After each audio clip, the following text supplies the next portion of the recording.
Bienvenue sur notre rendez-vous du savoir. Je suis Rodriguez Mokassa.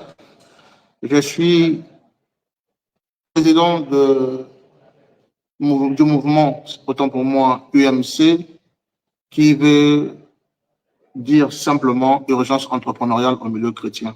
C'est sur cette base que nous organisons ces lives depuis un certain moment afin de justifier de l'existence de notre mouvement, afin de parvenir à partager dans le sens le plus large les informations qui sont les nôtres, que Dieu a pu mettre à disposition de ce petit mouvement que nous sommes.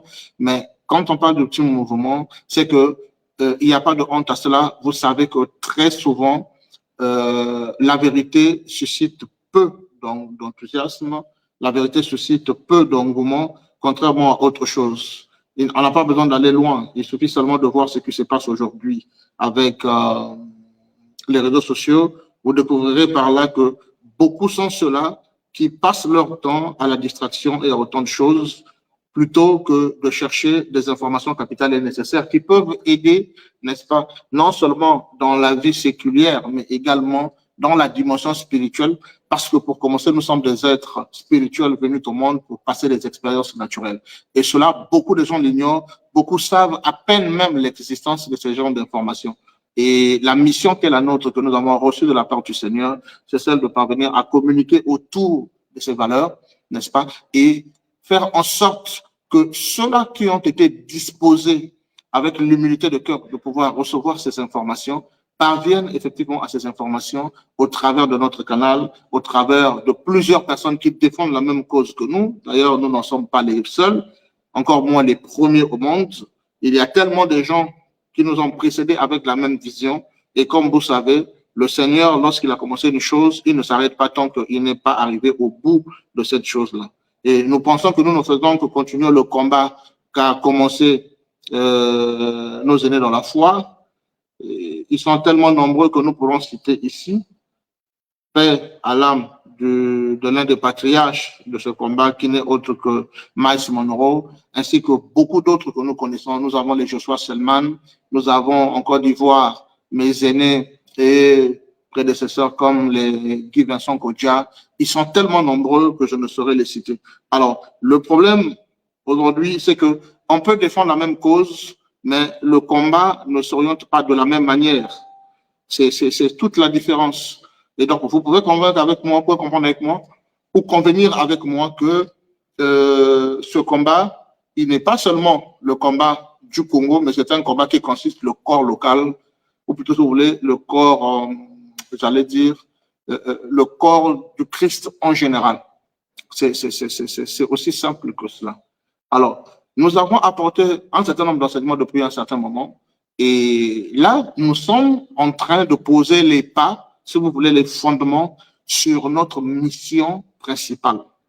Nous avons apporté pas mal d'enseignements dans divers domaines de la vie. Et après avoir posé ces jalons, c'était des enseignements faits à dessein, expliquer aux gens comment ce que ta destinée doit être portée comme une grossesse jusqu'à l'accouchement. Nous avons eu à faire des enseignements tels que expliquer aux gens qu'aucune personne sur terre ne peut recevoir quoi que ce soit si ce n'est ce qui lui a été donné du ciel. C'est pour positionner les gens pour comprendre que ce ne sont pas toujours les efforts qui interviennent, mais il y a une force invisible qui rend nos efforts réels, qui rend nos efforts palpables, sinon productifs. Vous voyez, et ces enseignements consistaient à faire asseoir la compréhension de plusieurs personnes qui voudrions et qui voudraient certainement apprendre des enseignements qui sont les nôtres.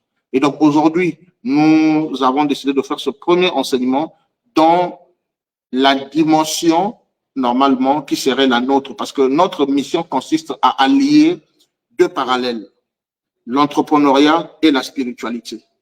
Voilà le cœur de la mission de UMC. Déjà même de par le nom, vous pouvez tout de suite la faire cet alliage-là, parce que UMC, comme je l'ai dit tantôt, c'est l'urgence entrepreneuriale en milieu chrétien.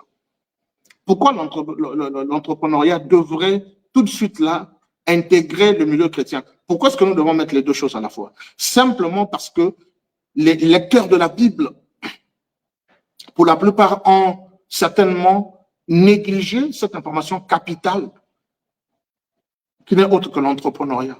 L'entrepreneuriat peut être un mot, si vous le voulez, mais en réalité, l'entrepreneuriat veut simplement dire que l'homme devrait travailler afin d'apporter une valeur dans la société. Vous lirez dans la Bible dans Genèse, vous verrez que lorsque Dieu a créé la végétation et autre chose, je pense que c'est le 3e jour, il dit que chaque semence devait se reproduire selon son espèce. Alors, l'espèce humaine, la seule chose qu'elle pouvait reproduire, ce n'était pas seulement les enfants à travers la procréation, mais aussi les valeurs de Christ, les valeurs de Dieu. Alors, la valeur primordiale que Dieu fait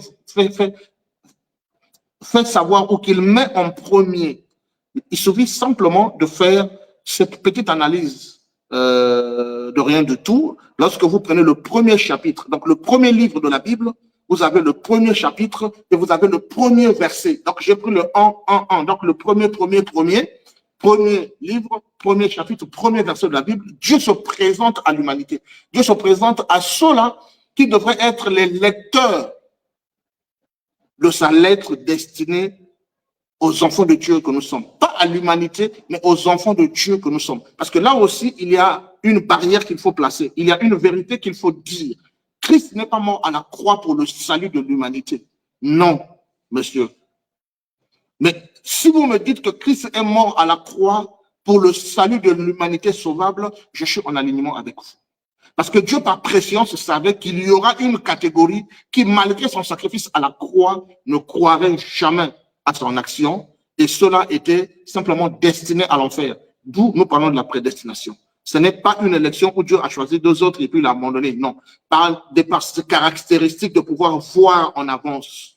Parce que Dieu, en envoyant l'homme sur terre, il a donné à tous de jouir du libre arbitre, d'accepter ou de ne pas accepter le salut, d'accepter le divin ou de le rejeter. Et Dieu, qui connaît la fin avant le commencement, savait déjà qui devait accepter et qui ne devait pas accepter. Et donc, quand il meurt pour les sélectionner. Donc, ceux-là qui devraient accepter, c'est pour cela que Christ est mort. Raison pour laquelle vous passerez une éternité à enseigner une personne qui a les prédispositions de ne pas croire. Ce serait comme gratter sur le dos d'une tortue parce que vous n'aurez jamais de cause. Le véritable besoin serait renfermé en la personne parce que la tortue, pour se protéger de tout et envers tout, se recroqueville dans sa carapace à telle enseigne que peu importe ce que vous allez faire, la seule chose qui peut sortir la tortue dans sa carapace, c'est le feu. Nous avons eu cette grâce inouïe de grandir parfois au village pendant les vacances et nous en avons appris des choses. Vous pouvez beau taper sur la carapace de la tortue. Vous pouvez faire autant de choses, piquer des aiguilles et tout, mais soyons-en certains qu'il sera insensible. Mais alors là, insensible. Si vous voulez le faire sortir de sa carapace, allumez le feu et mettez la tortue sur le feu. Tout de suite, cette chaleur va le faire sortir. Il va vouloir chercher à se sauver. Ce qui est l'instinct que nous trouvons chez les hommes également. Parce que le premier instinct que l'homme a, c'est souvent l'instinct de fuite. Le deuxième instinct que l'homme a, c'est l'instinct de se protéger. Et ces 2 instincts sont primaires dans le comportement humain. Ceux qui ont fait la programmation neurolinguistique, nous en dirons assez. Et pour ceux-là qui ont pour habitude d'étudier comment vous appelez cette science qui étudie le comportement humain. En tout cas, ça m'échappe. Ben, ça reviendra parce que c'est déjà pas mon domaine et tout ça. Et donc, vous voyez, ça... En tout cas, le mot m'échappe. Quand ça me reviendra, certainement, je vous dirai. Bref, vous comprenez qu'il y a des habitudes ou encore les comportements qui sont innés chez l'être humain. Et ça, vous le trouvez chez tous les êtres humains sans exception. C'est là où vous voyez, parfois vous êtes assis quelque part, quelque chose tombe avec le fracas tout de suite derrière vous. Vous criez et vous vous levez en même temps pour chercher le chemin, pour pouvoir fuir. Il y en a même quand ça tombe, quand il y a une situation grave, et quelqu'un assiste la situation au loin, il sort de sa voiture, il peut faire fuir à pied, alors qu'il peut faire demi-tour et courir plus vite avec sa voiture. Vous voyez, l'instinct de survie t'emmène même à oublier que tu as entre tes mains un outil qui peut te faire sortir de cet endroit de danger beaucoup plus rapidement. C'est tout à fait naturel. Alors, aujourd'hui, nous allons parler de la spiritualité des affaires parce que c'est ce qui nous concerne, je l'ai dit et je le répète. Le but fondamental de l'existence de notre mouvement, c'est de susciter un éveil au milieu des enfants de Dieu, au milieu des appelés de Dieu, en ce qui concerne la réappropriation totale de ce qu'ils ont perdu. Mais les enseignements peuvent paraître un peu hors du commun, mais en réalité, pour ceux-là qui lisent avec révélation la Bible, ce serait juste normal. Et je pense que la seule chose que je peux recevoir de cœur de ceux qui peuvent suivre ces choses, ces enseignements maintenant, aujourd'hui, ou demain, ou dans un mois, ou dans une année, c'est simplement un amen. Parce que figurez-vous, je vous ai déjà situé ici que Christ n'est pas mort pour tout le monde, mais il est mort pour l'humanité sauvable. Vous voyez? Donc, il y a des choses qui sont destinées à aller en enfer, quoi que vous fassiez. Voilà pourquoi, même au jour de sa venue, il n'a pas fait l'unanimité au sein des Juifs. Il y a ceux qui l'ont qualifié de tout, de Belzébul, d'escroc, ainsi de suite. Jusqu'à pendant qu'il l'envoyait à la croix, il y en a ceux qui se moquaient de lui pour dire, si tu es le Fils de Dieu, sauve-toi toi-même, parce qu'ils ne croyaient pas. Ce n'est qu'après la mort de Christ, lorsqu'ils ont vu des événements se suivre, lorsqu'ils ont vu les catastrophes naturelles qui commençaient à se présenter sous leurs yeux, qu'ils ont commencé à prendre peur pour dire, apparemment, cet homme-là disait la vérité, apparemment, c'était le Fils de Dieu. Mais c'était trop tard parce que le salut était passé sous leurs yeux. Alors, pour ce qui est des affaires, moi, j'ai expliqué tout à l'heure pour dire que Christ, dans la dimension du Dieu créateur, donc la dimension du Père, se présente à travers le Pentateuque, à travers les 5 livres de Moïse, parce que la Bible, c'est l'ensemble des manuscrits qui ont été constitués pour en faire un seul livre. Donc, lorsque nous prenons les 5 livres de Moïse, hier, ce que nous appelons la Torah, que utilisent les judéo-chrétiens, et là-bas, ils n'ont que ces 5 livres-là. Voilà pourquoi, pendant que Jésus venait, pendant que le Messie venait, ils attendaient ce Messie-là au travers des enseignements de Moïse qui s'y trouvaient. Alors, le tout premier livre, au tout premier chapitre, au tout premier verset, le Dieu Tout-Puissant est présenté comme un créateur. Et la Bible nous explique dans quelles circonstances il crée. Il crée à partir d'un chaos. Il crée à partir d'un vide, à partir d'un néant, à partir du néant, autant pour moi. Cela montre une dimension qui consiste à ne pas regarder aux circonstances, mais à regarder à la prédisposition intérieure que le Créateur doit s'y mettre avant de parler création. Ce n'est pas le jour de la création qu'il s'est revêtu les caractéristiques du Créateur. Mais il s'est d'abord constitué en créateur avant le jour de la création. C'est-à-dire qu'il s'est pris assez de temps pour imager, pour configurer, pour planifier, pour ajuster, pour étudier minutieusement chaque étape de ce que devait caractériser cette création. Raison pour laquelle vous allez lire sur la bande ci-dessous qui défile, vous avez le titre et puis vous avez le sous-titre. Le sous-titre ici, c'est quoi? C'est la loi de la préparation. On ne peut pas parler d'une création, d'une invention sans préparation. Ce n'est pas possible. Et je pourrais vous le démontrer à la lumière des Écritures, combien même lorsqu'il vient sous la forme du Fils, donc dans la dimension humaine, en la personne de Jésus-Christ, il rappelle encore ces choses en disant, qui est cet homme qui, avant de construire une maison, ne s'assied-il pas afin de planifier, afin d'ajuster, afin de comparer, afin de calculer pour voir s'il commence cette œuvre,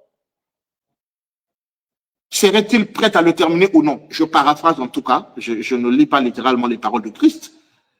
Et il dit, de peur que ceux qui le verront commencer et n'est pas terminé se moquent de lui pour dire, voici celui-ci, il a commencé une œuvre qui n'a pas terminé. Alors, Christ interpelle finalement celui qui est sur le point de mener une action qu'il faudrait minutieusement se préparer, aussi simple que cela puisse être. Alors, la dimension de la préparation, elle n'est pas nouvelle. Lorsque nous étudions la Bible, nous remarquons que tous les grands succès de la Bible, tous les grands hommes qui ont marqué leur empreinte dans le sable du temps, que la Bible a honoré en faisant mention de leur nom, ont eu à se préparer avant de se lancer sur n'importe quelle aventure. Alors, cette préparation, c'était pas une préparation individuelle, mais c'était plutôt une préparation en complicité ou en alignement avec le sacré. Oui, là, c'est très important, il faudrait faire la part des choses. Il y a une préparation que tu peux faire selon toi, mais il y a une préparation que tu peux faire en association ou sinon en mariage avec le sacré pour pouvoir atteindre une dimension assez élevée pour donner, n'est-ce pas, ce que nous appelons dans le jargon humain de la chance de réussite à ce que tu veux entreprendre. Pour nous, nous croyons que la chance n'existe pas. Moi, personnellement, je n'y crois pas. Je crois par contre à la préparation. Je crois à la grâce de Dieu qui favorise les rencontres et des opportunités pour te faire atteindre une dimension donnée. Et cette dimension que Dieu te fait atteindre a une seule loi et une seule condition, que tu fasses de cette opportunité au final une occasion pour pouvoir renvoyer l'ascenseur à celui qui t'a donné l'opportunité. Alors, l'ascenseur, tu le renvoies à Dieu à quel moment? C'est lorsque tu fais trouver l'intérêt de Dieu dans l'opportunité que Dieu t'offre. Voilà comment la chose se présente. Excusez-moi, je vous reviens.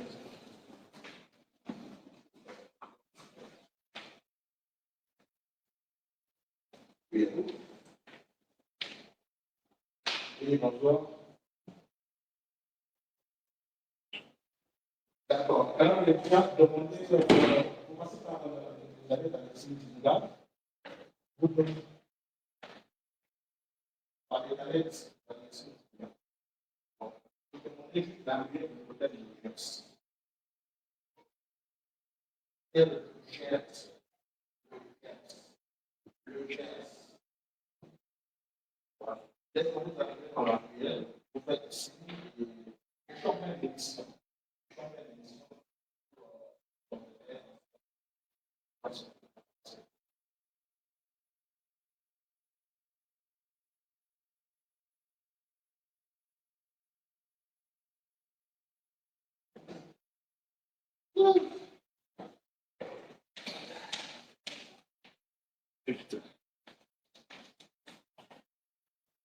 Alors, désolé, j'avais un appel important que je devais recevoir et donc du coup, voilà, c'est fait. Et donc, nous revenons sur ce qui est de notre sujet. Donc, je disais que la chance n'existe pas. Arrêtons de croire qu'il y a la chance qui peut propulser certaines personnes. Parce que dans le jargon commun, des personnes qui sont des personnes charnelles, qui n'ont pas une dimension spirituelle assez prononcée, ont souvent tendance à évoquer ce genre de mots pour dire « Ah non, il est chanceux ». Et généralement, ils se victimisent au finish pour dire que nous sommes venus au monde pour venir accompagner certaines personnes et tout ça. Ce qui est archi fou. Parce qu'on vient au monde pour accompagner personne. N'est-ce pas? Dieu nous envoie au monde avec des chances, comme ils le disent, égaux, égales plutôt. Nous venons avec des prédispositions que Dieu met en chacun de nous. Alors, le grand problème se situe au niveau de comprendre pourquoi est-ce que Dieu t'envoie sur terre, quelle est ta mission, où est-ce que tu en es, pourquoi est-ce que tu devais exercer cette mission, pour quelle finalité. Ce sont ces questions-là, j'en ai parlé plusieurs fois au cours de certains lives passés. J'ai appelé ces questions des questions existentielles. Il faudrait bien que vous vous les posez. Qui êtes-vous? D'où venez-vous? Pourquoi vous êtes là? Où allez-vous? Pour quel intérêt? À qui profite votre action? Parce que je l'ai dit tout à l'heure ici, la Bible dit que chaque semence devait se reproduire en fonction de son espèce. Donc, vous êtes une semence et en tant que semence, vous devrez produire de fruits. Ce n'est pas pour rien que Jésus a dit, je suis le sarment et vous êtes le cep. Il n'a pas dit qu'il était le cep.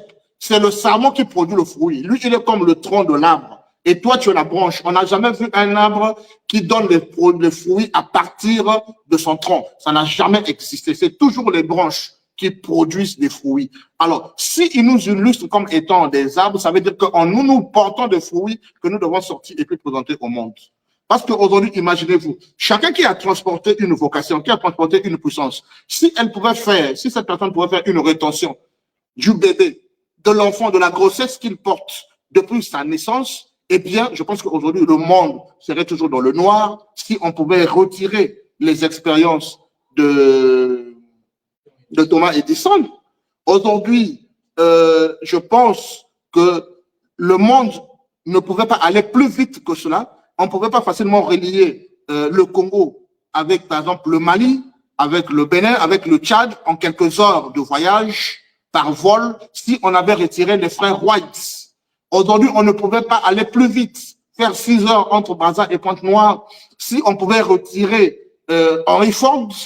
Toutes ces personnes n'ont pas eu deux cerveaux. Ces personnes sont venues au monde pour donner le don que Dieu avait placé en eux. Et donc, la dimension la plus élevée de la spiritualité, c'est avoir cette capacité-là de rendre au monde ce que Dieu a placé en toi, parce que tu viens en mission pour apporter de la nouveauté, apporter l'inexistant qui viennent pour rendre le monde meilleur. Or, les chrétiens aujourd'hui se sont constitués en pleurnichards. Beaucoup sont ceux qui se plaignent. Beaucoup sont ceux qui voient le mal partout et pourtant ils ne font rien pour apporter le changement. Alors que nous sommes censés être des acteurs de changement. Si nous n'apportons pas le changement, c'est juste parce que nous ne connaissons pas qui nous sommes réellement. Et nous subissons une crise identitaire. S'il y a un peuple qui est vraiment dans la confusion aujourd'hui, c'est le peuple ecclésiastique. Ce sont des chrétiens qui sont dans la pire confusion. Et ce n'est pas étonnant parce que Dieu le déclare dans Apocalypse 2, je pense. Je ne sais pas si c'est Apocalypse 2, mais en tout cas, c'est dans le livre d'Apocalypse où il dit dans Apocalypse, Apocalypse 10, je ne sais plus trop, mais en tout cas, c'est vers la fin de ce chapitre où il appelle Laodicée comme étant une génération aveugle, nue, mais très orgueilleuse. Mais elle ne se rend pas compte qu'elle est nue parce que, puisqu'ils n'ont pas la vision, ils se disent être vêtus de par les vêtements qu'ils ont, mais on n'est pas vêtu par le vêtement. Il y a un vêtement sacré que nous devons revêtir, c'est le vêtement de la compréhension des lois spirituelles. Et là encore, il faudrait que je positionne quelque chose de très important. Vous voyez, on nous a emmenés à croire la Bible comme étant l'absolu en lisant la Bible mot à mot. La Bible est peut-être l'absolu pour certains lorsqu'ils le lisent de façon littérale.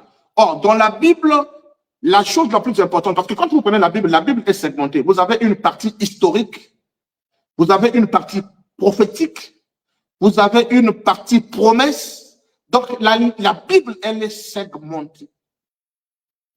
Alors, si vous faites, par exemple, de la partie historique de la Bible, votre absolu, eh bien, vous êtes passé à côté. Vous êtes passé simplement à côté de la chose. Il faut savoir prendre dans chaque livre ce qui est important. On ne dit pas qu'il y a des faussetés dans la Bible, mais il y a des choses dans la Bible qui ne vous intéressent pas, qui ne sont pas en alignement avec votre appel, avec votre ministère, ni avec votre mission de vie. Et ça, c'est quelque chose de très important que le chrétien devrait retenir. Il faudrait que tu comprennes à quoi Dieu t'appelle et tu devrais regarder dans la Bible qu'est-ce qui est en alignement avec ton appel et c'est ce sur quoi tu devrais te focaliser. Je ne dis pas que le reste n'a pas d'importance. Non, je le dis bien.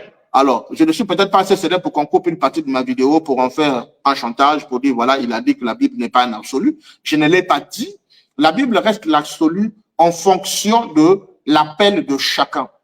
Le ministère, par exemple, de la domination de l'impact et de la gestion des finances diffère du ministère du salut des âmes. Le sacrifice qu'un prédicateur qui a la chance de conduire les âmes à Christ ne serait jamais le même que le sacrifice de celui que Dieu appelle dans le ministère du leadership, de la domination et de l'impactation. Ce ne serait pas la même chose. Celui-là aura besoin de beaucoup étudier, aura besoin de beaucoup apprendre, aura besoin d'être pratique sur le terrain pour manifester la puissance de Dieu et de la domination du royaume de Dieu sur la terre en ce qui concerne les actions concrètes et palpables. Tandis que l'autre serait dans la dimension beaucoup plus spirituelle pour pouvoir faire quoi? Emmener les âmes à Christ. Et pourtant, tous ont un livre commun qu'ils utilisent, c'est la Bible, mais leurs promesses ne sont pas les mêmes. Leurs appels ne sont pas les mêmes. Voilà pourquoi il a été dit dans la Bible, lorsqu'il y a la répartition des 5 ministères, n'est-ce pas, et de 9 dents. Il dit, et à d'autres, il leur a été donné comme pasteur, à d'autres été donné comme prophètes, à d'autres comme évangélistes. Vous voyez que tous, ils sont appelés par un même créateur, par un même Dieu, mais dans l'exécution de leurs tâches, chacun utilise une fonction tout à fait différente. Vous comprenez? Donc, les missions ne sont pas les mêmes. Et pourtant, c'est la même finalité qui compte. C'est comme dans un match de football qui va se jouer peut-être tout à l'heure pour les amoureux du football. Heureusement pour moi, je n'en suis pas un. Et dans une même équipe, vous avez le gardien, vous avez un ailier gauche, un ailier droit, vous avez les défenseurs, vous avez le milieu du terrain, vous avez le neuf qui est censé faire des finitions. Vous voyez que chacun a une mission. L'autre a une mission de défendre pour que la balle ne traverse pas le camp, et l'autre a pour mission de finir la course de la balle dans les poteaux de l'adversaire. Et donc, du coup, même dans les entraînements, ils ne peuvent pas avoir les mêmes dispositions. C'est la même chose avec l'appel que le Seigneur peut mettre dans chacun de nous. Alors, vous devez comprendre que la Bible, en temps normal, n'est pas un livre qui devait être lu tel que nous la lisons. Nous ne devons pas utiliser la Bible comme une histoire. Nous ne devons pas utiliser la Bible. Dans la Bible, en réalité, ce que l'on trouve dans la Bible, ce sont les lois. Vous avez les lois, les commandements, les préceptes et les ordonnances de Dieu. C'est ce qui caractérise la Bible. Et très principalement, puisque nous avons un sujet bien distinct, nous parlerons simplement des lois et des principes. Si vous ne voulez pas vous tromper dans votre marche avec le Seigneur, cherchez à connaître les principes et les lois. Lorsque vous avez maîtrisé les principes et les lois, à ce moment-là, je pense que vous aurez beaucoup plus d'aisance à pouvoir manipuler le sacré, à pouvoir manipuler le divin. Parce que si vous voulez tout comprendre de la Bible, de Genèse à Apocalypse, ce qui n'est pas mauvais, mais moi je pense que c'est aussi sujet de beaucoup de confusion auprès de certaines personnes qui veulent suivre le Seigneur. Alors, pour ce qui est du reste, nous ne faisons pas de polémique, nous ne demandons pas aux gens de ne pas lire leur Bible, parce que moi, je la lis, la mienne, je la lis en tout cas, lorsque Dieu me donne la force de le faire. Sinon, lorsque je lis, je sais dans quelle dimension devrais-je aller lire, parce que je sais ce que je recherche. Même ce dont mon âme a soif, mon esprit me témoigne et me donne à ce moment-là cette envie d'aller chercher ces informations-là dans la Bible pour pouvoir m'édifier davantage et pouvoir développer plus de connaissances en ce qui concerne l'accomplissement de ma mission de vie. Et moi, je pense que la marche véritable avec le Seigneur commence lorsque vous connaissez pourquoi vous existez, le ce pourquoi Dieu vous appelle, qu'est-ce qu'il attend de vous. Et lorsque vous avez compris ce besoin fondamental, à ce moment-là, vous commencez à chercher les éléments nécessaires pour pouvoir développer ce côté-là, développer ce don, cette capacité, cette faculté, afin de les guiser et d'être capable de servir le monde avec ce que Dieu a placé en vous. Sinon, vous vous retrouverez dans une situation où vous serez en train de servir Dieu en dehors de votre position originelle. Et je pense que vous ne récolterez que très peu de succès. Parce que le succès ici, ce n'est pas le succès qui est représenté comme le succès du monde, où tu dois avoir plusieurs personnes qui te suivent, qui t'acclament, qui te connaissent, qui te pointent du doigt lorsque tu passes. Mais le succès ici, c'est la réussite de l'accomplissement du plan de Dieu dans ta vie. C'est de ça qu'il s'agit. Alors, servir Dieu, c'est pas aller à l'église chaque jour, aller balayer, donner les offrandes, les dîmes, et ainsi de suite. Ça, c'est une partie du service. Le véritable service, c'est lorsque vous allez au-delà de ces choses-là. Parce que essayez d'imaginer, il y a des gens qui l'ont fait pendant 15 ans, pendant 20 ans. Leur vie n'a jamais changé. Ces personnes ont prié, ils ont des souhaits, ils ont des attentes, et pourtant ces choses ne viennent pas. Est-ce que c'est parce qu'ils n'ont pas compris comment le faire, ou c'est parce que Dieu est devenu trop sot pour ne pas comprendre? Mais Jésus nous donne la réponse. Il dit, vous demandez et vous ne recevez parce que vous demandez mal. Et la mauvaise demande que vous formulez, c'est celle de pouvoir vouloir satisfaire vos passions. Or, on ne demande pas pour satisfaire nos passions. Il voulait dire quoi? Que vous devez être au service de votre prochain, au service du prochain. Vous devez être au service des autres avec ce que Dieu a placé en vous, parce que aucun arbre ne se nourrit de ses propres fruits. Et vous, en tant que des arbres, vous, en tant que les arbres, vous ne pouvez que recevoir, développer et avoir la capacité de nourrir, en fin de compte, les autres avec le talent qui est le vôtre. avec le talent que Dieu a placé en vous. Voilà donc ce qu'il en est de la réalité dans la dimension divine. Alors, on va rentrer finalement dans la dimension des affaires. Beaucoup sont ceux qui veulent faire le business. Aujourd'hui, l'entrepreneuriat est devenu une tendance virale. Tout le monde veut être entrepreneur. Bon, nous savons à la base, d'après les formations reçues, d'après les enseignements, d'après nos recherches, moi personnellement, une chose est souvent revenue, c'est qu'il y a deux types d'entrepreneurs, ou plutôt deux raisons qui conduisent une personne à vouloir entreprendre. Alors, les deux raisons majeures qui conduisent souvent les gens à vouloir entreprendre sont celles que je vais citer ici. La première raison, c'est qu'il y a des entrepreneurs qui naissent par nécessité et il y a des entrepreneurs qui naissent par opportunité. Il faudrait que vous compreniez bien ces deux segments. Des entrepreneurs qui naissent par opportunité et il y en a qui naissent par nécessité. Je vais commencer par le premier. La première catégorie, c'est celle qui, ayant terminé par exemple les études, se voient passer 1 année, 2, 3, 4 ans de leur vie sans aucune opportunité apparente. Malgré plusieurs tentatives, ces personnes, à force des difficultés, à force d'être confrontées à des réalités sociales qui ne les honorent pas, parce que cela doit être dit et on n'en dira jamais assez, dans les familles africaines, lorsque tu n'es pas capable de promouvoir, tu ne vaux absolument rien. Si c'est le petit frère qui a eu des opportunités avant le grand frère, c'est lui qui est élevé, qui est valorisé. Comme on a l'habitude de le dire très souvent, c'est vrai que ça prend une forme de moquerie et de rire en même temps, mais c'est en parallèle une vérité. Parce que quand tu ne vaux absolument rien, dans un mariage de famille, tu es la personne éligible pour aller acheter des cadeaux de boissons en laisse qui n'a plus de boissons. Tu es celui-là qui doit transporter les dons qui ont été apportés de la belle famille pour aller ranger dans la maison, tandis que tu as le petit frère qui est assis les pieds croisés en costume, parce qu'il a donné un certain montant donné pour organiser l'événement qui consiste à recevoir, par exemple, la belle famille lors d'une dot, d'une sœur, d'une cousine, ainsi de suite.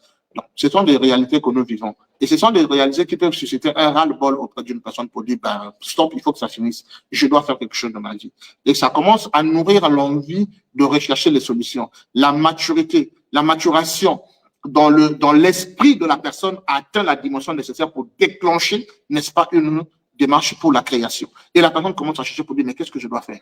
Il faut que cette situation change. Je dois déménager de cette maison familiale. Parce que j'ai 30 ans, j'ai 35 ans, ce n'est plus normal que je continue à vivre chez les parents. C'est de chuter un morceau de foufou avec le petit frère, se tirer le drap avec un neveu, et ça devient insupportable. Et cette personne-là se met à la recherche de ce qu'il doit faire pour se sortir de cette situation. Alors, c'est ceux-là qui sont appelés des entrepreneurs par nécessité. Autrement dit, s'il avait de meilleures conditions, il ne serait jamais devenu entrepreneur. Il y a de l'autre côté également des entrepreneurs par opportunité. Il n'a jamais rêvé d'être entrepreneur, mais quelqu'un, un membre de la famille, peut-être assez bien positionné, tombe sur une opportunité qu'il ne peut pas rendre lui-même. À ce moment, il va faire appel à un cousin, à un neveu pour dire, écoute, va faire les papiers à la CPCE rapidement. Il y a une opportunité, si j'aimerais que tu la saisisses, au lieu que je la donne à une autre personne.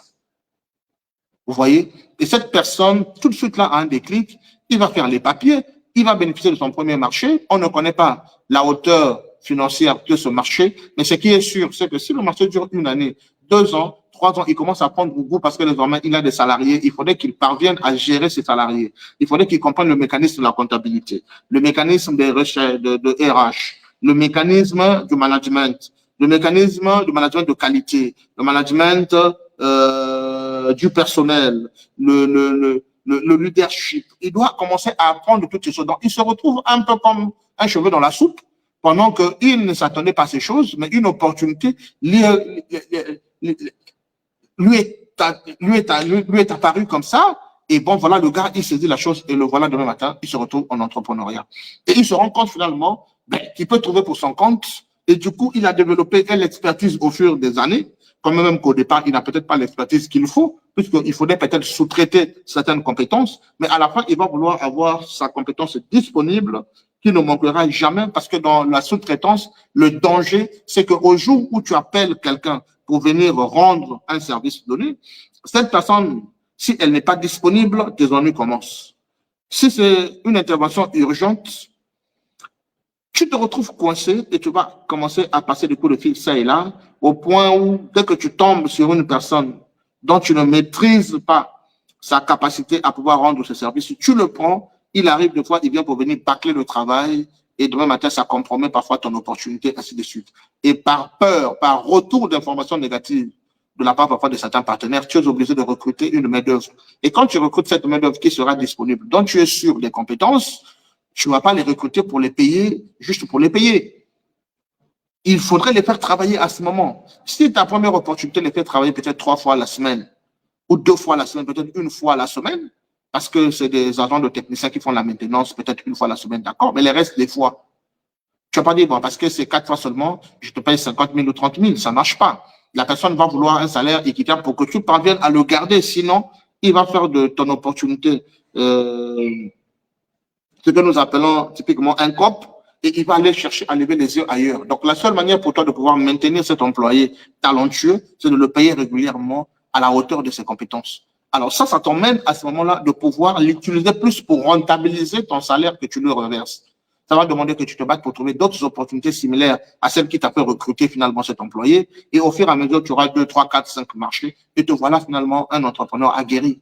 Mais à la base, ce qui t'emmène à être entrepreneur, c'est une opportunité à laquelle tu ne t'attendais pas, ou encore une opportunité qui t'est tombée dessus que personne n'a pas vu. Tu te dis, oh, il faut que je saisisse la chose avant que quelqu'un ne le voie, ne la voie plus tôt.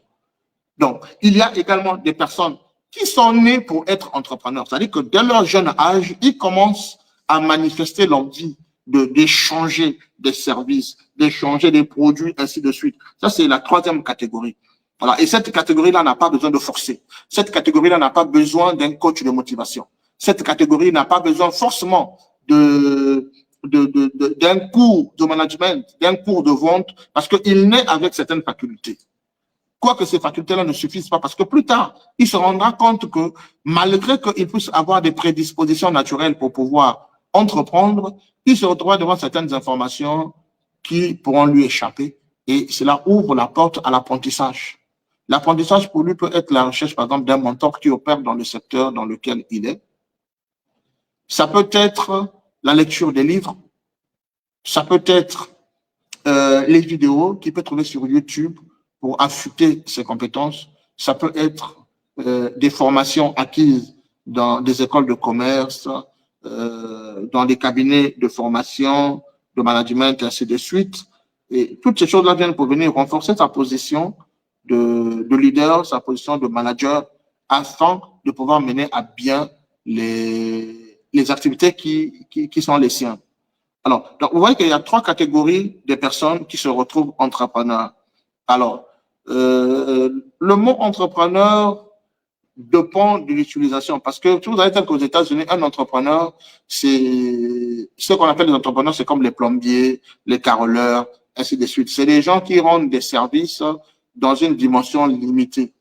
Mais de l'autre côté, vous trouvez également les entrepreneurs, des gens qui sont capables de créer des produits et services pour pouvoir les mettre en circulation pour le bonheur d'un plus grand nombre.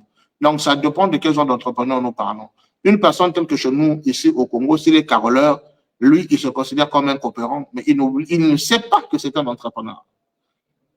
Il méprise toutes les règles de l'entrepreneuriat. Il n'a rien à faire avec une carte de visite. Il n'a rien à faire avec une plaquette commerciale pour filmer les travaux qu'il a eu à faire déjà avec maison, image à l'appui, ainsi de suite, avec les adresses, avec des références et tout, pour facilement convaincre un potentiel client susceptible de lui donner une deuxième opportunité. Il n'a rien à savoir comment manager une équipe et pourtant, quand il a une grande opportunité, il est obligé de recruter plus de personnes pour aller plus vite parce que les délais qui lui sont donnés, généralement, il ne peut pas les assumer seul. Alors, toutes ces choses-là peuvent contribuer à l'échec d'une personne qui veut se lancer en entrepreneuriat. Alors, il y a ce côté fondamental des choses, mais au-delà de ces choses, il y a, comme je l'ai dit, déjà des personnes qui se retrouvent dans cette situation. Il a fait un métier, il finit, il se lance. Cette personne a eu un problème de préparation. Sa réaction n'est pas le fruit d'un hasard. il lui a manqué une chose, et la chose qui lui a manqué, c'est la préparation. Parce que lorsque on consentit de faire quelque chose, vous vous préparez. Mais lorsque vous n'avez pas consenti de faire quelque chose, vous êtes soufflé, la chose vous tombe dessus, et vous êtes obligé de vous adapter. Oui, une forte capacité d'adaptation est une chose, mais la préparation vaut mieux que plusieurs talents. Parce que même une personne qui n'a pas le talent, lorsqu'il se prépare assez, il battra celui qui a le talent de très loin. Alors, si vous pensez que la préparation n'a pas de sens, vous n'avez qu'à demander aux footballeurs, aux sportifs internationaux, les sportifs de haut niveau. Les sportifs internationaux, ils vous diront que la préparation est très importante. Nous avons vu une figure emblématique du basketball comme Michael Jordan. Mais Jordan n'est pas le premier footballeur au monde. Et pourtant, il a récolté une gloire allant au-delà de tout autre footballeur qui existait avant lui. Mais il a eu des modèles pendant qu'il était en train de travailler. Pendant qu'il voulait jouer dans son école, son coach lui a regardé de l'école et a dit, tu ne pourras jamais jouer parce que tu es le pire des joueurs qui soit. On l'a méprisé. Mais l'homme s'est dit, OK, d'accord, ça c'est son jugement, il ne s'est pas laissé abattre. Pendant les fêtes, il a demandé à sa mère, il dit, écoute, moi je n'ai pas besoin de jouer, la seule chose que je veux, c'est que tu m'achètes une balle de baseball, de basketball. Et sa mère, ne comprenant rien, va lui offrir malgré néanmoins ce ballon de football, de baseball, basketball plutôt. Et à chaque fois qu'il partait à l'école, chaque matin, il descendait au garage pour essayer de marquer quelques paniers. Lui-même, il explique, il dit, ça lui a pris beaucoup d'années, mais alors beaucoup d'années, il n'avait jamais marqué un panier. À chaque fois, il essayait 2-3 lancers, et quand ça ne marchait pas, eh bien, il partait à l'école. Quand il revenait, il faisait la même chose de temps en temps. Ça lui a pris des années. Et il était en train de se préparer dans le noir, sans caméra, sans acclamation. Voilà le processus de l'élévation. Ça commence par là, la préparation. Il l'a fait tellement qu'un jour, il s'est levé un matin, il a pris sa balle, il a fait rebondir quelques fois, il a pris, il a tenu, il a lancé, c'est allé droit dans le panier. Il n'en revenait pas ses yeux. Il a repris la balle, il est revenu, il a rebondi quelques temps, il a pris, il a relancé dans le panier. Il dit non, je rêve. Il recommence, il lance dans le panier. Il dit non, c'est peut-être la position. Je vais changer de position. Il quitte le milieu, il va à gauche. Là-bas, il rebondit la balle, il lance dans le panier. Il dit non, non, non, il y a toujours un point de position. Il va à droite, il rebondit la balle, il lance dans le panier. C'est là où il se rend compte que finalement, il tenait quelque chose. Il l'a essayé plusieurs fois, la balle était dans le panier. Il a compris qu'il avait payé le prix de la préparation et que désormais, il était prêt à pouvoir s'exposer devant le public. Ce n'est qu'à ce moment qu'il est reparti voir son coach pour dire, coach, je pense que je suis prêt, je peux jouer. Le coach a dit, mais moi, je t'avais déjà dit que tu ne peux pas jouer. Tu ne remplis pas les caractéristiques d'un footballeur, d'un basketballeur. Tu ne peux pas jouer, tu ne peux pas jouer, tu ne peux pas jouer. Oui, vous trouverez certainement des gens qui vous anéantiront. Des personnes qui ne connaissent pas la profondeur de votre destinée, qui feront en sorte de vous fatiguer, en sorte de vous détourner pour dire, écoute, au lieu de passer son temps dans ceci, je pense que tu es aussi bon dans telle ou telle chose. La chose pour laquelle la personne dit que tu es bon peut être un écran de fumée pour te distraire et pour t'éloigner de ta vocation fondamentale. Michael Jordan n'a jamais abandonné. Il est resté focus parce qu'il croyait au plus profond de lui qu'il était fait pour le basketball. Il a tellement mis la pression à son entrepreneur, à son coach, qu'il est arrivé un jour d'un match. Alors, lui, il était au banc de touche, puisqu'on ne le faisait pas jouer, malgré qu'il faisait partie de l'équipe, et quelqu'un va avoir un mal. Il y a forcément votre jour de gloire qui vient. Et ça vient toujours par une opportunité quelconque. Quelqu'un qui était dans le terrain se retrouve à mal, ne pouvons pas jouer, dans l'incapacité de poursuivre le match, on est obligé de le sortir. Alors, on avait déjà tellement fait remplacer des joueurs que le dernier espoir, la dernière personne pour pouvoir combler le vide sur le banc de touche, c'était Michael Jordan. Alors, le coach, il va venir vers Jordan, il va dire, bah, écoute, je pense que je n'ai pas le choix, je vais te faire rentrer. Mais je te donne une instruction à ne pas oublier. Toi, tu n'as pas intérêt d'essayer de tenter quoi que ce soit. Dès qu'on te donne la balle, tout de suite, tu passes la balle. Est-ce que tu as compris? Il dit, coach, j'ai compris. Il lui a tiré les oreilles. Est-ce que tu as compris? Il dit, j'ai compris. Est-ce que tu as compris? Il dit, j'ai compris. Tu es sûr que tu as compris? Il dit, coach, j'ai compris. On a mis Jordan dans le terrain. Ils ont joué. Voilà, la balle se retrouve sur Jordan. Il prend, il fait la passe. La balle se retrouve, il fait la passe. La balle se retrouve, il fait la passe. Il suivait le conseil du coach. Après, à un certain moment, il s'est dit, mais est-ce que je suis obligé d'écouter ce que me dit cette personne? De toute façon, c'est moi qui suis dans le terrain. Lui, il est hors du terrain, il ne fait que donner les ordres. Donc, le maître, à ce moment-là, c'est moi. Cette capacité de résilience, la capacité d'écouter sa voix intérieure, peut être très guideur. Ce jour-là, on lui a fait la passe. Il a reçu le ballon. Il était dans l'embarras du choix.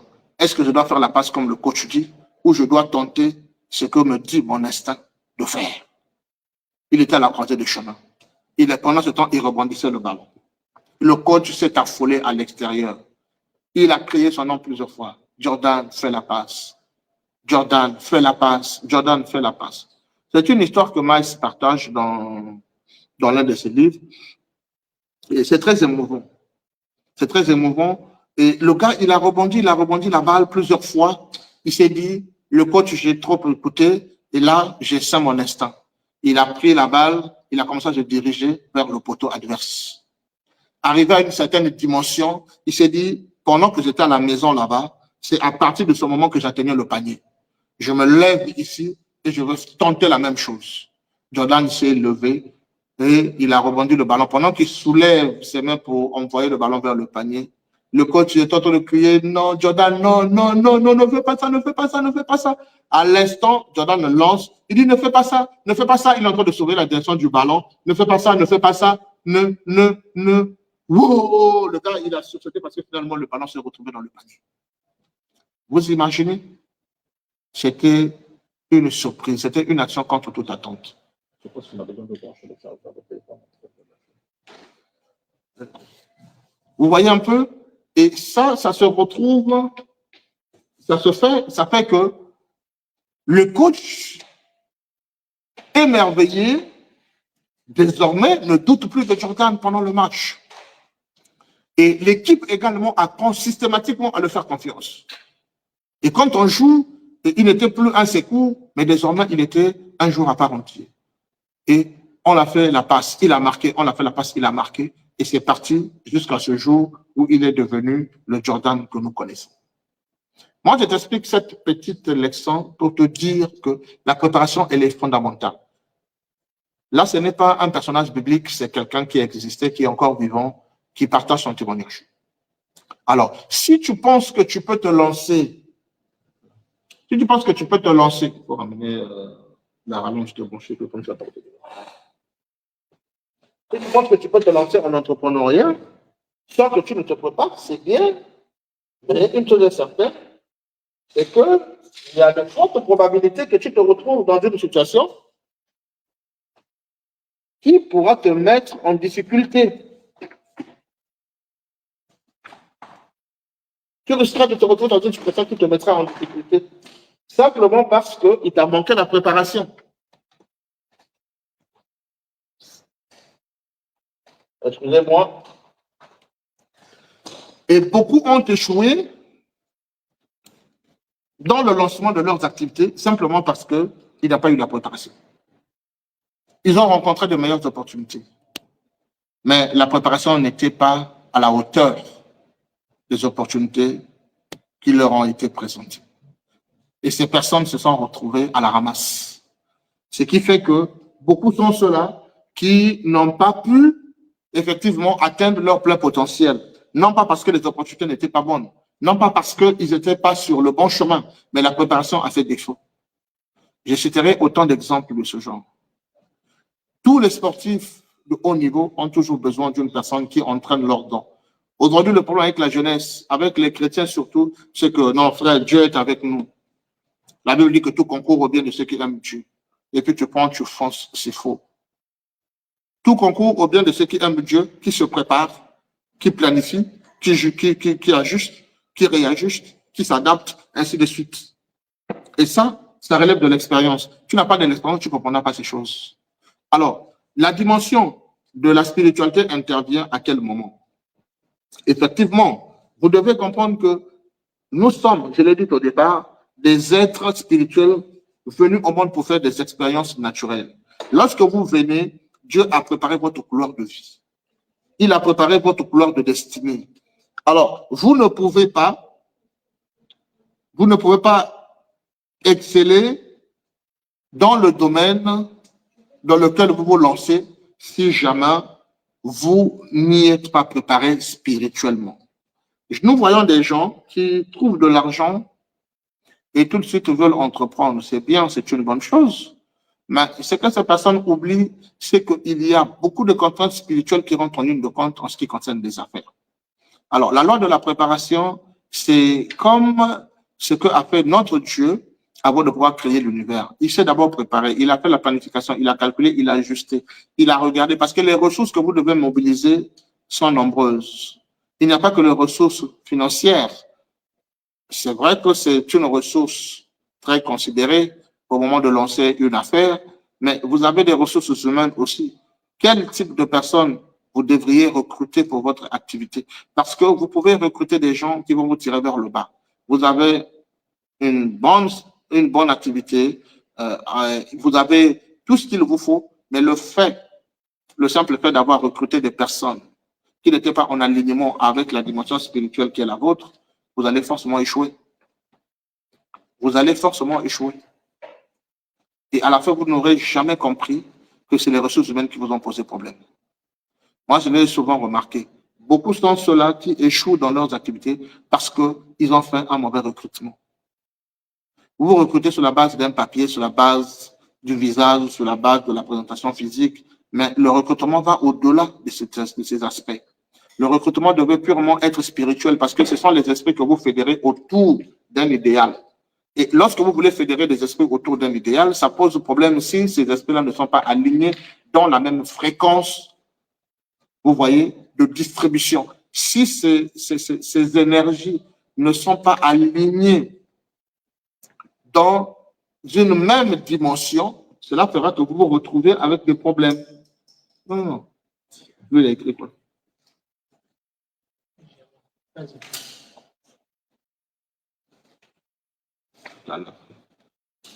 Ouais. Donc, du coup, il faut comprendre ces choses-là. Quelqu'un qui veut se lancer en affaires, tu n'as pas la maîtrise de la chose.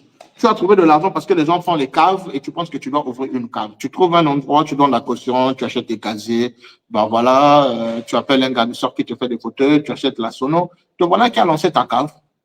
Je prends un exemple que je ne suis même pas censé prendre parce que c'est juste de n'importe quoi, ce genre d'activité, parce qu'elle n'apporte aucune valeur ajoutée. Et pour moi, ce ne sont même pas des activités à citer comme exemple. Alors, je prends juste un exemple, simplement puisque nous y sommes, pour dénoncer l'ignorance de ces personnes-là qui vendent de ces choses-là. Parce que ton succès aussi dépend de la qualité du service que tu proposes dans la société. Tu te lances dans une industrie de tabac. La finalité de ce que tu vends aux gens, c'est quoi? C'est bouger leurs poumons. Et pendant ce temps, toi, tu t'enrichis. C'est purement du capitalisme. Aucune valeur ajoutée. Tu causes plus de mal dans la société que tu ne fais du bien. Pour moi, c'est des entreprises qui devaient être fermées. L'industrie de la boisson, pareil. Il y a autant de choses. L'industrie de la boisson a donné naissance à des boîtes de nuit et tout ce qui va avec. Si on forme l'industrie de la boisson, les boîtes de nuit et les caves ne vont plus exister. Systématiquement, ces petites ramifications vont devoir mettre la clé sur le paillasson. Vous voyez?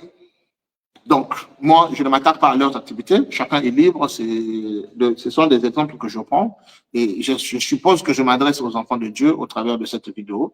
Voilà pourquoi je me permets ces exemples. Alors, une personne qui veut se lancer, je prends le cas d'une boutique. Tu veux lancer une boutique ou un restaurant. Parce que tu as trouvé un peu d'argent et tu décides finalement de chercher un local, de donner la caution, de recruter le personnel et tout. Nous recrutons, nous avons besoin d'un cuisinier, nous avons besoin d'une serveuse, de bonne moralité, bonne hygiène corporelle, s'exprime bien, minimum bac +2. Vous avez vos critères humains, mais au-delà de ce critère humain, vous ignorez un critère qui avale tous vos critères, c'est la dimension spirituelle. L'état d'esprit de la personne que vous voulez recruter. Ça, c'est très important. Alors là, très important. Parce que très souvent, l'erreur que nous faisons, c'est quoi? Nous mettons toutes les dispositions et puis nous recrutons. Moi, je pense que pour une personne qui est avisée dans la dimension spirituelle, chercherait d'abord des personnes avec lesquelles il va devoir bâtir son empire. C'est-à-dire qu'il faut d'abord travailler sur les ressources humaines, identifier d'abord les ressources humaines, t'assurer que tu as pu t'aligner avec ces personnes, faire en sorte que vous ayez un moment d'échange assez intense autour de ton activité, qu'ils finissent par embrasser ta vision, qu'ils soient l'extension de toi lorsque tu n'es pas là, parce qu'ils pourront facilement interpréter ta vision sans que quelqu'un ne vienne leur faire un rappel. Si bien que même si on le réveille dans leur sommeil le plus profond et qu'on leur pose la question de savoir quelle est ta vision, même les yeux fermés, même en train de ronfler, ils seront capables de pouvoir répondre à cette question. Vous voyez que très souvent, nous terminons là où nous sommes censés commencer. La logique intellectuelle veut que tu mettes toutes les dispositions possibles et puis recruter à la fin. Et ce qui s'ensuit, c'est le lancement, c'est l'ouverture, ainsi de suite. Or, la dimension spirituelle fait une action contre-intuitive. Contre-intuitive, autant pour moi. Elle voudrait que tu parviennes à identifier d'abord les ressources humaines parce que tu dois t'assurer, si vous avez une connexion, qui respecte le partage des énergies entre vous. Ça, c'est quelque chose de très important. Si tu n'as pas trouvé de l'alignement dans les personnes potentiellement choisies qui sont censées t'accompagner dans ton énergie, ça veut dire qu'il faudrait que tu refasses encore ton recrutement. Moi, un mentor ivoirien m'a dit, beaucoup sont des erreurs que font les jeunes entreprises, les PME. Et il dit, lorsque tu veux commencer une PME, très souvent, tu as tendance à vouloir recruter des personnes très talentueuses qui viendront pour venir faire le travail pour impulser ton entreprise. C'est une bonne démarche, c'est une bonne communication, mais c'est aussi un danger qui cause l'échec de beaucoup de gens. En réalité, tu ne trouveras pas ces personnes parce que tu n'as pas les moyens déjà pour les payer. Une personne avec une compétence chevronnée ne viendra pas dans ta petite PME qui a vu le jour hier pour que tu le payes 100 000. C'est pas possible. Et là, quand tu vas le demander, quand il viendra même, il voit la condition dans laquelle tu es. Tu peux avoir des meilleurs bureaux, ainsi de suite. Quand il viendra, il se rend compte que tu es au début, tu n'as pas encore des clients, tu n'as rien. Et quand tu vas lui demander son intention salariale, le gars va te dire, je veux 2 millions. Tu vas le qualifier de prétentieux, d'orgueilleux, de méchant et tout ce qui va avec. Mais en réalité, il n'est pas méchant, il n'est pas orgueilleux. Il se vend en fonction des compétences qu'il est conscient de posséder. Vous voyez? Alors, comment est-ce que toi, en tant qu'entreprise, tu peux recruter une telle compétence? Tu ne pourras pas simplement. Si tu as besoin d'un expert comptable, tu as besoin d'un directeur commercial qualifié, qui a eu déjà des expériences, qui a eu à faire ses preuves. Déjà, il suffit de recruter 3 personnes, eh bien, les gars, ils vont te faire 5 millions ou 6 millions de budget mensuel en matière de salaire. Comment tu t'en sors? Tu ne peux pas t'en sortir. Et ces personnes, aussi talentueuses soient-elles, ce n'est pas dès le premier mois qu'ils vont t'apporter le résultat. Ça peut leur prendre 2 mois, 3 mois pour étudier ton business, le comprendre, faire des planifications, des ajustements, avoir un calendrier d'activité, un plan d'action, ainsi de suite. Et pour le lancement du plan d'action, le réajustement, ça peut te prendre 4 à 6 mois, même avec les personnes les plus talentueuses, avant de commencer à voir le résultat. Donc, si les 3 te font 5 millions, il faut faire un budget de 3 mois jusqu'à 6 mois. 6 mois fois 5, ça vous donne quoi? Ça vous donne 30 millions. Es-tu capable de payer ce genre de compétences? Non. Mais comment tu peux faire l'alternance? Comment est-ce que tu peux faire en sorte qu'il y ait une substitution de ces compétences? C'est ce que je suis en train de partager avec vous. Il faudrait chercher des personnes qui n'ont certes pas des compétences de ce calibre-là dont je venais de faire mention, mais que vous trouviez des personnes qui sont en alignement avec votre énergie spirituelle. Des personnes qui sont capables de défendre la cause de la vision que vous prenez. Dans une dimension plus élevée, moi je pense que lorsque on est dans le plan de lancement et qu'on n'a pas d'argent pour lancer son business, ne cherche pas à recruter des salariés, mais cherche à recruter des partenaires.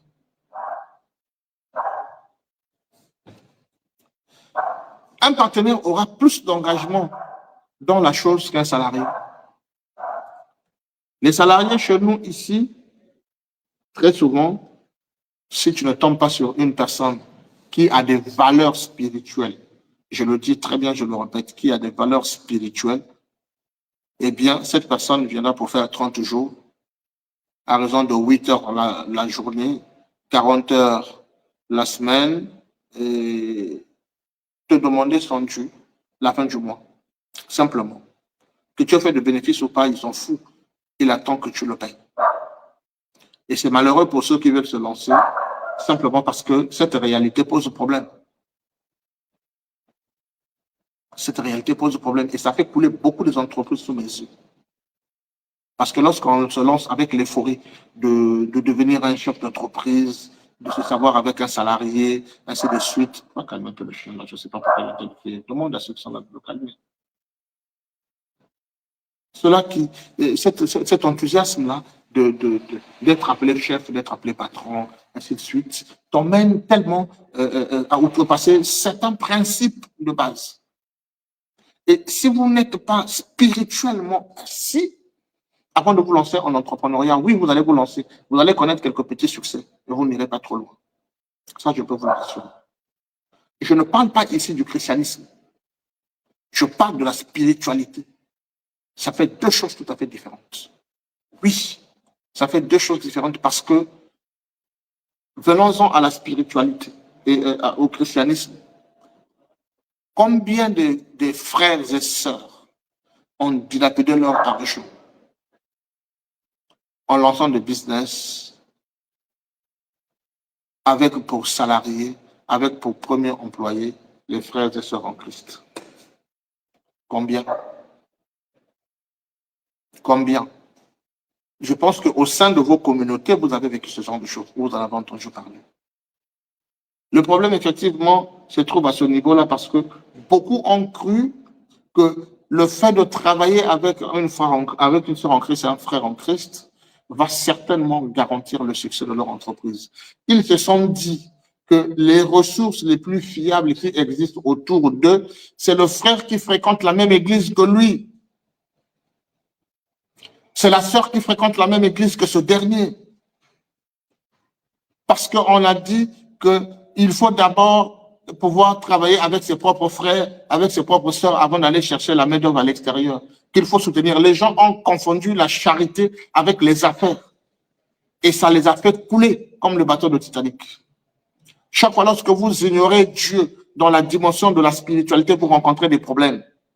Et lorsque je parle de la spiritualité, ici, j'ai très bien sélectionné le mot. Je n'ai pas dit la chrétienté des affaires, mais j'ai parlé de la spiritualité des affaires.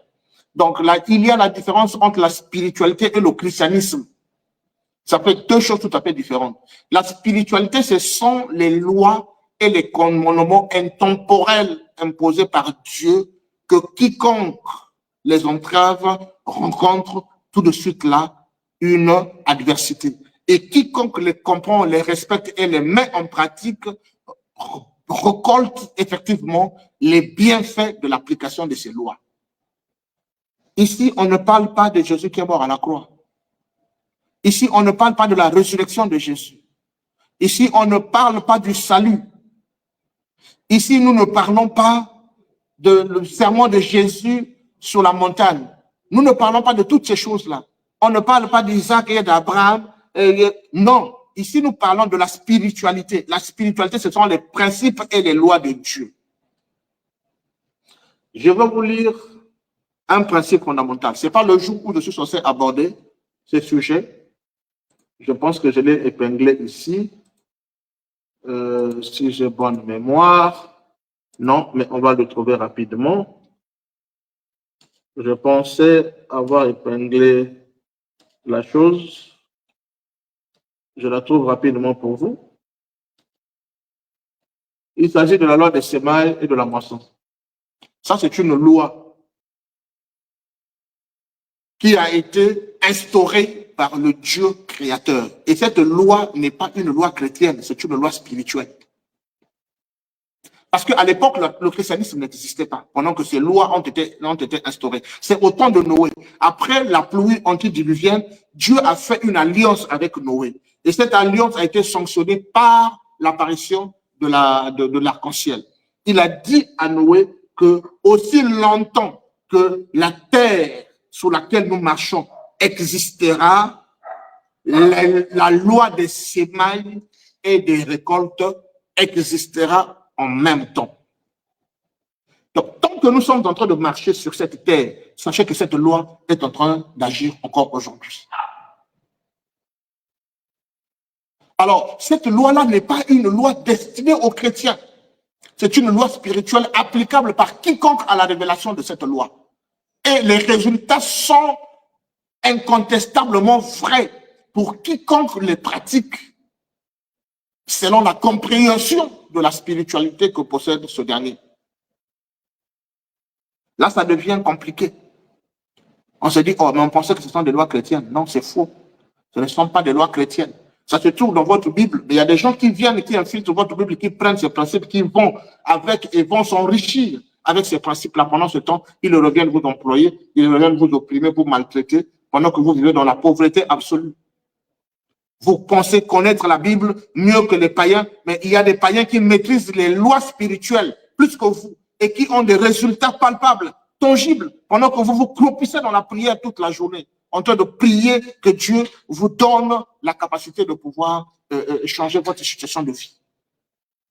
Seigneur, bénis-moi. Seigneur, bénis-moi. Seigneur, bénis-moi. Est-ce que tu as lu Genèse 1 à partir du verset 26, 27? Tu n'as pas trouvé ton compte dedans en ce qui concerne la bénédiction pour que tu viennes mettre tes genoux pendant 6 mois, pendant 1 année, en train de prier pour demander que Dieu te bénisse. Tu es juste un ignorant. Voilà ce que tu es. Chrétien ignorant.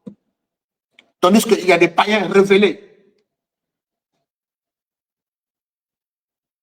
Et vous êtes surpris de dire que les païens s'enrichissent, tandis que les chrétiens ne font que s'appauvrir. Mais vous ne pouvez que vous appauvrir et vous vous appauvrirez encore davantage tant que vous n'aurez pas compris les principes de la spiritualité.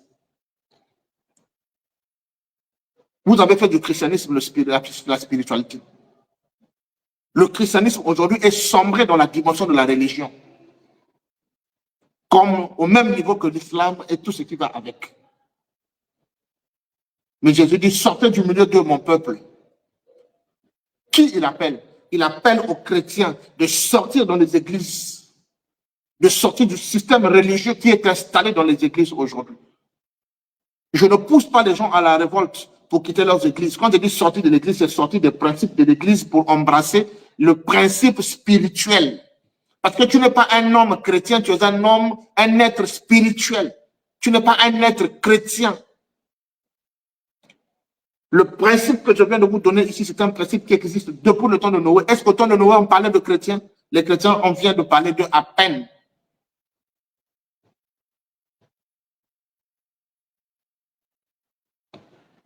À peine, on vient de parler des chrétiens ici. Donc, vous comprenez qu'il faudrait être capable de faire la nuance. Galates 6, verset 7. Ce qu'un homme sème, cela aussi, il le moissonnera. Celui qui sème chichement, moissonnera aussi chichement. J'espère que vous connaissez le mot chiche. C'est quelqu'un qui calcule, qui est toujours dans les petites choses, qui ne peut pas avoir la libéralité comme il se doit. Celui qui est dans les petites choses, c'est ce qu'on appelle des personnes chiches. S'il sème chichement, eh bien, il va moissonner chichement. Et celui qui sème libéralement, moissonnera aussi libéralement. Vous pouvez lire dans 2 Corinthiens 9 au verset 6. Vous trouverez les mêmes principes. Vous les trouverez.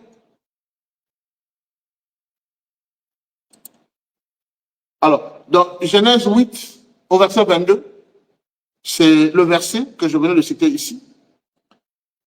C'est Dieu qui fait un serment à Abraham. Il dit, tant que la terre subsistera, la loi des semailles et de la moisson, le froid et la chaleur, l'été et l'hiver, le jour et la nuit ne cesseront point.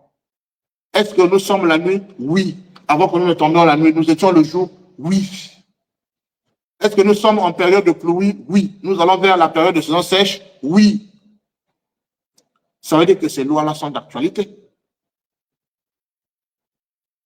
Mais pourquoi toutes ces lois-là peuvent être d'actualité? Vous ne voulez pas croire aux lois des semailles et de la moisson. La Bible dit qu'on ne se moque pas de Dieu. C'est qu'un homme aurait semé, c'est ce qu'il récoltera. Qu'est-ce que toi tu sèmes pour pouvoir récolter? La simple prière ne pourra jamais te mettre la nourriture sur la table, mon frère, ma soeur. Dieu pourra toucher des gens pour te partager 10 000, 5 000 pour que tu manges. Mais tu es simplement misérable. Parce qu'en réalité, ta prière, c'est la prière de mendiant.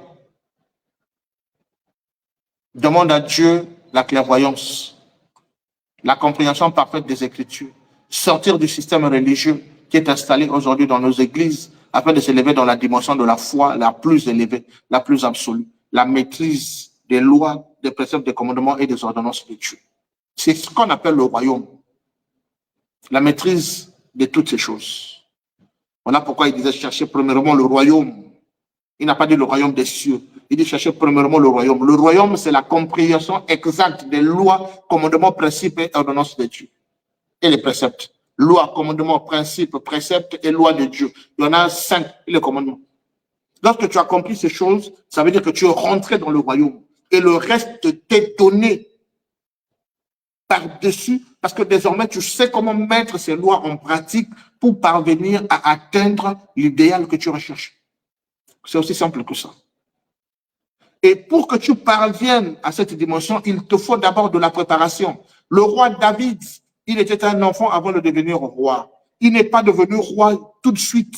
Dieu savait que c'était quelqu'un qui devait utiliser, mais Dieu l'a pris. Il l'a mis dans les conditions les plus misérables. Il était abandonné et délaissé de la famille, à telle enseigne que lorsque le roi Samuel est venu pour venir oindre l'un des enfants d'Isaïe, le père a même oublié qu'il avait un fils qui était là-bas dans la forêt en train de perdre les troupeaux. Et pourtant, ce sont eux qui l'ont envoyé. Parce que pour eux, David n'avait pas les qualifications de rester dans la maison familiale. C'était quelqu'un qui devrait aller vaquer à paître les troupeaux là-bas parce qu'il était insignifiant. Il ne prédisait pas l'avenir de quelqu'un qui pouvait être utile dans la société. Tandis que ses frères, les Eliab et tout ce monde, c'était des baraqués, c'était des gens qui étaient déjà au service de l'armée du roi. Des personnes importantes. La façon de faire de Dieu. David a passé des expériences. Dieu l'a envoyé là-bas pour se préparer à la royauté. Il n'y a pas de royauté sans préparation. Tu veux te lever, obligé, tu vas passer par la case de la préparation. C'est la façon de faire de Dieu. Dieu a besoin de la maturité de ce qu'il peut utiliser. Raison pour laquelle aujourd'hui nous voyons le frère, il arrive à l'église pauvre. Il prie, Dieu par miséricorde le bénit. Il ouvre quelques brèches pour le tester. Dès qu'il a eu un petit marché de 80 millions, le frère a disparu. Il s'est acheté une petite voiture, il s'est payé une petite maison en Goyo, et puis bon voilà, il a trouvé un petit voyage à Dubaï, il revient en Chine, il est devenu homme d'affaires, à l'église, il n'a plus le temps. La petite fleur, l'histoire chantée par Lifoko du ciel. Que Dieu bénisse le pasteur Simon Lifoko pour cette chanson mémorable qui n'a jamais quitté mon cerveau, dont il parle de la petite fleur. Un homme qui vivait dans la souffrance, un jour est allé dans la colline, allé en train de chercher quelque chose à manger. Il est tombé sur une petite fleur qui lui dit, écoute, moi je suis capable de résoudre tes problèmes. Je te donnerai tout ce que tu veux. Il dit, ah oui, tu es capable. Il dit, je peux te donner tout. Il dit, d'accord, pour cela, donne-moi ceci, donne-moi ça. La fleur lui a généré tout ce dont il avait besoin. Il a amassé l'argent et tout ce qui va à l'or, ainsi de suite. Et pendant qu'il commençait à partir tellement chargé qu'il n'avait plus la place de mettre cette fleur. La fleur a dit, mais mon ami, tu as oublié l'essentiel. C'est moi qui t'ai donné tout ce que tu as. Comment tu peux m'oublier? Il dit, mais qu'est-ce que j'ai à faire avec toi? Est-ce qu'il faudrait que j'emmène tout? Est-ce que je dois prendre les rubis et toutes ces choses-là? Tels sont beaucoup de chrétiens. Ils viennent à l'église, ils ont des doléances et des préoccupations. Lorsque Dieu les a bénis, ils sont partis. Ils ont abandonné la petite fleur. Voilà pourquoi Dieu préfère d'abord te préparer avant de mettre entre tes mains ce qu'il faut. Dieu, c'est un entraîneur. Dieu n'est pas une banque, là où on vient faire un prêt et puis on est parti. Seigneur, donne-moi, quand je vais te remettre. Non. Dieu n'est pas naïf. S'il a créé l'intelligence, il ne peut pas être naïf. C'est nous qui pensons tromper Dieu, mais en réalité, on ne le trompe pas, on se trompe nous-mêmes avec notre destinée. Alors, soyez capable de payer le prix de la préparation. Quel que soit ce que vous voulez faire, prenez-y le temps. Préparez-vous comme il se doit avant de vous lancer. Si cette formation doit passer par la formation, payez-vous la formation. Si cette formation doit passer par le mentoring, passez par le mentoring. Trouvez-vous un mentor, trouvez-vous un coach. Ne vous gênez pas, même s'il est moins âgé que vous. Allez vers les personnes qui ont fait du succès dans le domaine dans lequel vous voulez entreprendre. Soyez humble. Allez demander des informations. De face, ça ne coûte rien. Votre humilité va vous préparer à pouvoir sauter des étapes que les autres seraient en train de gravir, ceux qui ont commencé une année avant vous, parce qu'ils n'ont pas pris le soin de se préparer. Mon message s'arrête ici ce soir. Je voulais simplement à travers ce message, pour faire un résumé, pour vous dire que la préparation est tellement nécessaire à telle enseigne que si vous ne savez pas vous préparer, vous allez certainement vous lancer très vite dans les affaires et vous allez échouer parce qu'il y a beaucoup de choses qui rentrent en ligne de compte. Il n'y a pas que les ressources financières qui comptent lorsque vous voulez lancer. Il n'y a pas que le matériel qui compte parce que vous pouvez trouver un endroit, si vous voulez, un endroit chaud, un endroit émouvant parce qu'il y a beaucoup de gens qui fréquentent cet endroit. D'après vos calculs, vous pensez que l'activité va marcher. Combien n'ont pas choisi de bons endroits avec les yeux naturels? Ils ont lancé, ils ont échoué. C'est parce qu'ils n'ont pas eu l'œil spirituel pour les guider. Lorsque vous vous apprêtez à vous lancer dans une activité, est-ce que vous avez payé une offrande sacrificielle? L'offrande sacrificielle ici, ce n'est pas ce que vous allez donner à un pasteur. C'est de dire, Seigneur, j'ai par exemple 1 million, je veux investir ces 1 million. Et si vous avez la dimension de la compréhension de l'intendance, vous comprendrez que l'activité que vous comptez faire ne vous sert pas à vous, mais votre mission, c'est d'apporter de la valeur à des gens autour de vous, au sein de votre communauté, au sein de votre environnement immédiat ou votre environnement le plus large. À ce moment-là, vous prenez, vous faites une alliance avec le Seigneur. Vous dites, Seigneur, je prends 50 000 francs. Les 50 000 francs, par exemple, je m'en vais à un orphelinat. Le dimanche, après le culte, je vais faire, par exemple, un repas chez moi à la maison et je m'en vais partager ce repas-là avec les orphelins. Je vais apporter du jus. On va boire, on va manger. Je fais une alliance avec toi. Si tu bénis mes activités, je ne manquerai pas de prendre soin de ces enfants qui sont abandonnés de la société. Parce que tu as dit dans ta parole que celui qui donne aux orphelins prête à Dieu. Alors Seigneur, je m'engage avec toi sur la base de cette promesse. Bénis mes activités. Éclaire mes yeux pour que je vois ce que je ne peux pas voir. Envoie envers moi la clientèle nécessaire pour que je parvienne à faire mon chiffre d'affaires. Envoie envers moi des personnes capables de m'accompagner dans la vision comme si ils étaient une extension de ma propre personne. Il y a des choses que vous devez faire normalement dans la spiritualité avant de vous lancer dans toute aventure possible. Et ce qui se lance avec Christ comme partenaire, comme cofondateur, ne peut que connaître du succès. Ça, ce n'est qu'un seul secret que je vous ai partagé. Au cours des différentes séances que nous allons avoir, je partagerai ici beaucoup plus de secrets de la spiritualité des affaires parce qu'il ne suffit pas d'identifier un lieu, il ne suffit pas d'avoir un capital, de recruter des gens et puis de vous lancer parce que la personne a fait 10 ans dans telle entreprise, il a l'expérience et tout ça. Même les personnes les plus expérimentées arrivent à faire couler certaines entreprises. Et les personnes les moins expérimentées qui dégagent une même énergie que vous, qui sont connectés à la même fréquence spirituelle que vous, peuvent vous apporter des résultats allant au-delà de ce que des personnes prétendument expérimentées pouvaient apporter. Je vous dis shalom pour ce soir. Que Dieu vous bénisse. C'était Rodriguez Bokassa, président et cofondateur de UMC. À nous revoir à la prochaine édition. Que Dieu vous bénisse. Et je vous dis encore une fois de plus, shalom. Que la paix soit avec vous dans le nom de Jésus-Christ, notre Seigneur. Seigneur Dieu, merci pour ce moment partagé. Je te bénis. Je ne l'ai pas fait au départ. Je le fais à la fin, mais vaut tard que jamais. Je pense que tu as guidé mes paroles et mes mots.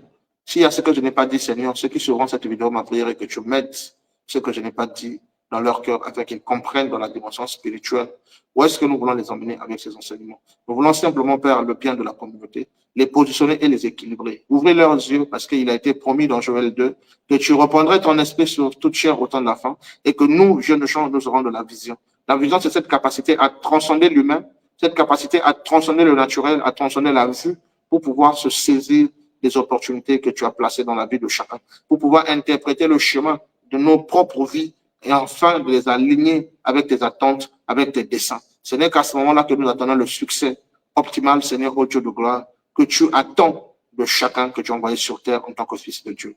Béni soit ton Saint-Nom à jamais. Pousse la louange, la gloire et l'honneur te soient rendus à toi seul pour les siècles à jamais. Nous avons ainsi prié et demandé dans le précieux et glorieux nom de Jésus-Christ, notre Dieu. Amen.